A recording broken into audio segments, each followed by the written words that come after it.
Me Escucha. Estamos acá en la 92.9, veníamos de escuchar a Rolling Stones y tenemos con nosotros nuevamente, por si te vienes recién integrando a esta conversación, con Feña de la Dosis, que es este portal de noticias.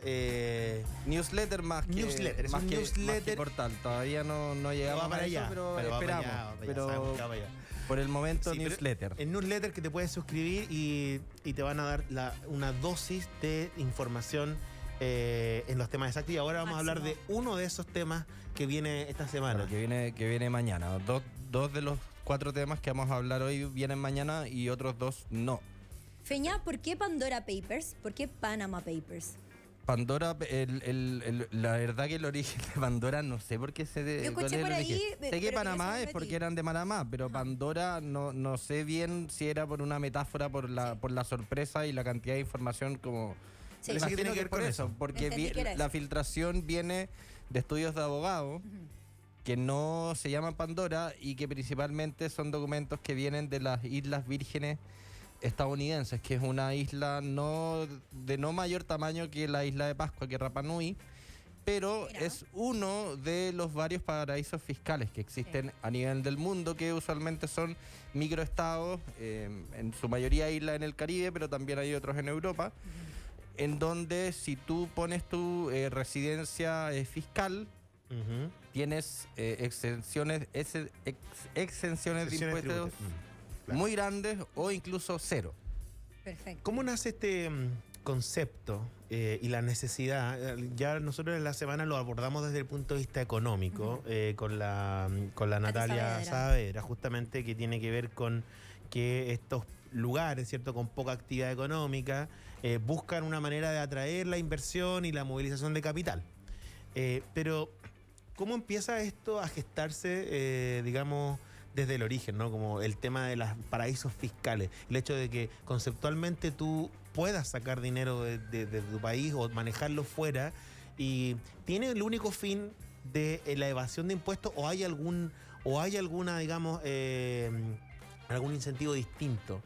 No, o sea, el principal incentivo es obviamente que tú no pagas impuestos o pagas muy poco impuestos, por ende tienes más rentabilidad de los recursos que tú generas. Ese es el incentivo principal. Ese es el incentivo principal. Y otro incentivo es que estos paraísos fiscales suelen estar cubiertos de secreto bancario. Por ende, hay muy poca transparencia y muy poco conocimiento de qué pasa en todo este mundo de los paraísos fiscales. Es por esto que Pandora genera este revuelo, porque resulta la mayor fuga de documentos. Son como 11 millones de documentos de distintas oficinas de abogados que trabajan en estos paraísos fiscales. Por ende, tenemos una ventana para conocer cómo distintas personas muy importantes de diversos ámbitos de la sociedad tienen negocios en esos lugares, lo que inherentemente no es ilegal, porque si tú declaras que tienes sociedades según las propias reglas que existen en el lugar que tú vives, no hay ningún problema. Claro. Tú puedes tener en cuenta esos paraísos fiscales. No hay problema, sí. No hay problema. El problema también que esta secrecía permite que hayan fraudes. Por una parte, permite que hayan irregularidades. Gente que hace transacciones que no informa a su lugar de origen, o bien, no sé, por ejemplo, Venezuela o lugares más corruptos, las personas que logran apropiarse indebidamente de una cantidad de plata importante pueden resguardar ahí esta riqueza sin tener ningún tipo de escrutinio bajo ninguna institución. Claro.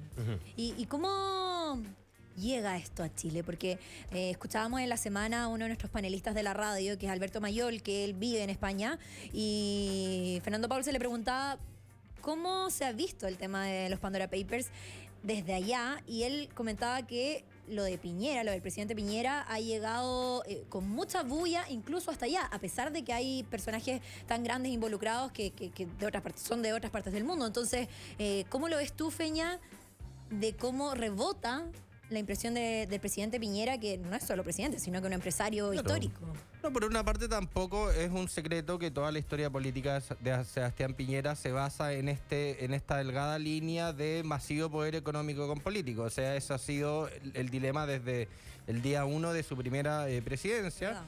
Y por ende, eso es como el conflicto existencial de Piñera y su persona. Y es lo que da origen un poco a nuestro, digamos, a la rimbombancia de la noticia para nosotros, justamente porque tiene que ver con el desprendimiento de su posesión de Minera Dominga, y esto se hace en paraísos fiscales, y ahí nos empieza a llegar todo este tema. Pero el volumen de este problema, un poco más allá de Sebastián Piñera, ¿de qué estamos hablando? Claro, y lo que más se critica de estos paraísos fiscales, como distintos economistas a nivel del mundo, porque se calcula que hay 11 billones de dólares en paraísos fiscales. Eso es una cifra masiva, varias veces más que el PIB de Chile. Es decir, todo lo que produce... fiscal en general, ¿cierto? Sí, claro. Entonces, el problema es que cuando tú tienes esta cantidad de recursos fuera de tu país, no pagas impuestos en aquel país, por ende es un fundamento importante de la desigualdad. La Unión Europea calcula que como 50.000 millones de euros al año no son ingresados como impuestos debido a que existen estos paraísos fiscales.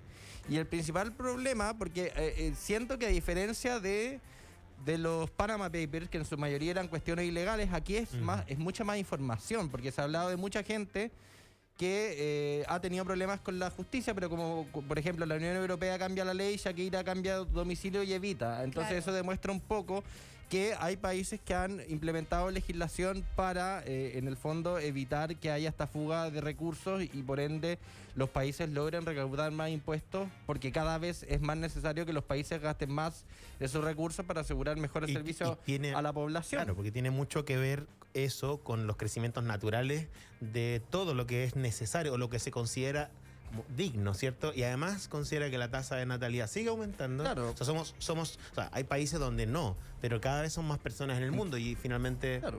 Entonces ahí hay una ausencia de regulación o una mala regulación o una regulación deficiente de la ya existente, porque en el fondo revela como los secretos de cómo operaban distintas personas, las sociedades que tenía, no traduciéndose esto a delito. Entonces yo creo que ese es el principal problema, que hay una falta importante de legislación que en el fondo permita acolchonar un poco lo que están perdiendo los países por estas evasiones fiscales. Entonces yo creo que ahí está el problema medular, pero como tenemos a tantos políticos metidos ahí, tampoco hay un incentivo de la clase política para hacer estas reformas, porque en el fondo ellos mismos se están viendo beneficiados de la plata que tienen afuera, muchos políticos en Europa. Y porque tiene como este vaivén, Feña, de que por un lado están los políticos, que como tú lo dices, están en el poder, por lo tanto no les interesa hacer nada al respecto, y por otro lado también están estos artistas famosísimos tipo Julio Iglesias, Luis Miguel, Elton John, reúnen muchos recursos y al final pero también son ídolos, entonces la gente como que no los critica tanto como los políticos. No, la gente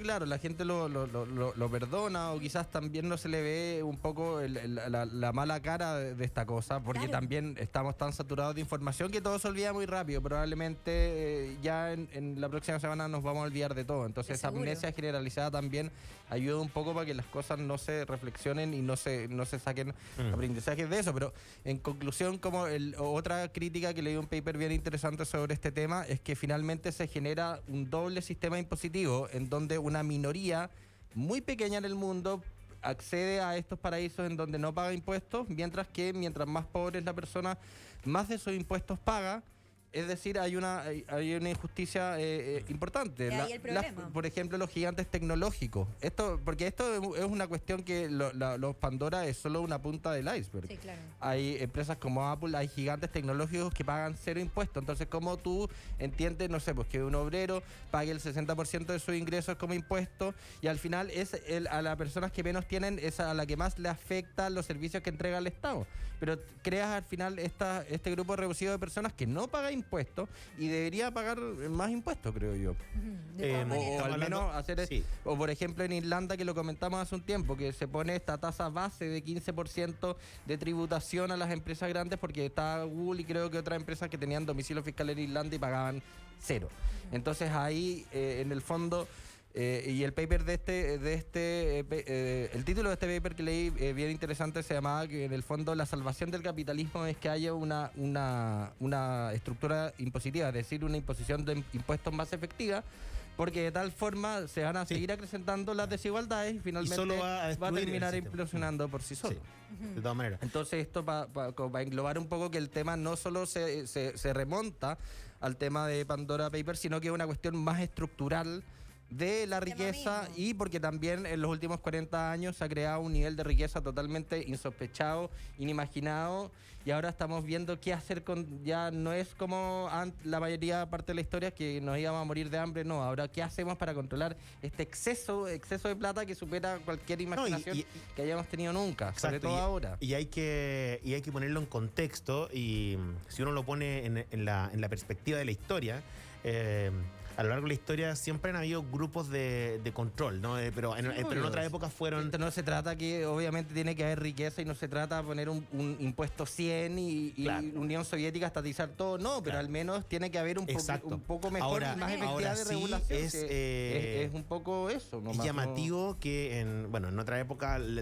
digamos, el poder, ¿cierto? O el dominio se imponía por la fuerza, y estaban los imperios. Y el Estado tenía mucho más poder, ahora el Estado vale callampa, porque son los que tienen plata, los que mandan. Con su letra, la constituyente, hay mucho romance, pero en la práctica no puede hacer nada, porque donde está el poder es donde está la plata. Los políticos cada vez tienen menos plata. Y te encontrás con multinacionales que tienen patrimonios equivalentes a 4, 5, 6 países. Pero yo sí siento que ahora es diferente porque tenemos redes sociales, tenemos un montón de tecnología. Obvio, y Pandora Papers también demuestra el poder del periodismo investigativo, al igual que el pelado Bade. Todavía lo importante del periodismo para desnudar estas cosas, y ahora quizás con esta mayor información que tenemos de un mundo secreto se puede crear marcos regulatorios más específicos, porque si tú no sabes nada cómo se hace, es difícil poder hacer. Entonces quizás sea un primer dominó de una reflexión más seria que hay que hacer sobre el tema, y ahí ver cómo los estados pueden hacer, no sé, o quizás alianzas internacionales, o quizás conversar un poco el tema a nivel más global, porque no es un tema de países regional, es un tema mundial. De todas maneras, oye, vamos a estar analizando eso. Puedes suscribirte para estos temas y más en ladosis.cl, y nos vamos con una canción y volvemos con una semana como esta.